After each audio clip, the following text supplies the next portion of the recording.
তবে দেশের অর্জন হইলেও আমাদের জন্য বিসর্জন। আসসালামু আলাইকুম রহমতুল্লাহ। আশা করি আল্লাহর অশেষ রহমতে অনেক ভালো আছেন সবাই। আলহামদুলিল্লাহ আমি অনেক ভালো আছি। গলায় একটি সমস্যা, তো ভয়েস একটু এলোমেলো হইতে পারে, কিছু মনে করেন না। আমাদের কাজের মধ্যে সবচেয়ে জঘন্য কাজ হচ্ছে এইটা, যেটা আজকে করতেছি, তো আপনারা দেখতে থাকেন। এটা হচ্ছে পাটের কাজ। পাট জাগ দিছিলাম, বাসক, এটা বাসক বলে। এই যে গাছটা দেখতেছেন, এইটা হচ্ছে গাব গাছ। এইটার ওজনই হচ্ছে 2 মনের প্লাস বা 2 মনের কাছাকাছি। উপরের এই যে ময়লাগুলো ফেলাই দিয়ে, এই যে হচ্ছে মেন পাট।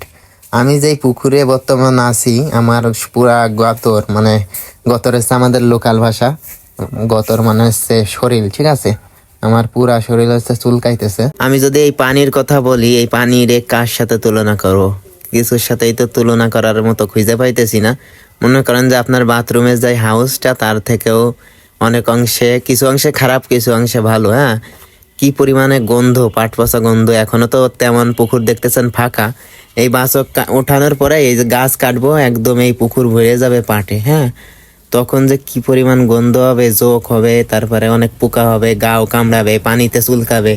কি এক কষ্ট ভাই এই কাজ। সবচেয়ে বড় বিষয় হচ্ছে এই ফসলের মাধ্যমে দেশে প্রচুর পরিমাণে বৈদেশিক মুদ্রা আয় হয়, মানে যেটাকে আমরা রেমিটেন্স বলি। আমার মনে হয় 90%ই বিদেশে রপ্তানি হয়, আর 10% হয়তো বা দেশে থাকে।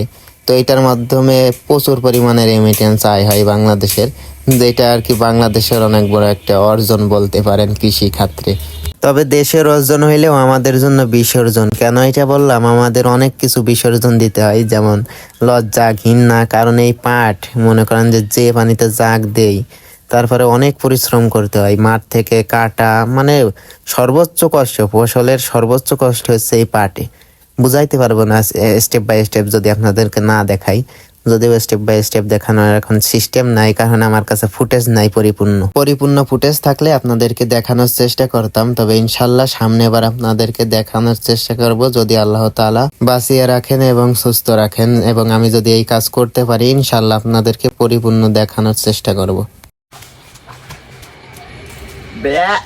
গুড়তেও খারাপ, গুড় থেকেও খারাপ, জঘন্য জঘন্য। পাটের জাগ উঠাই থেকে আবার পাট কাটতে চলে আসলাম। এই যে পাট অর্ধেক কাটে রেখে গেছিলাম, এই পাট হচ্ছে কাটবো। এই যে জাগ, এইটা হচ্ছে আবার কাটতে আসছি। ওই দিক পাট বাছা হোক, তারপরে যে ধোবো। হয়তো সন্ধ্যা হয়ে যাইতে পারে, ধোয়ার ভিডিও আপনাদের নাও দেখাইতে পারি, ইনশাল্লাহ দেখানোর চেষ্টা করব।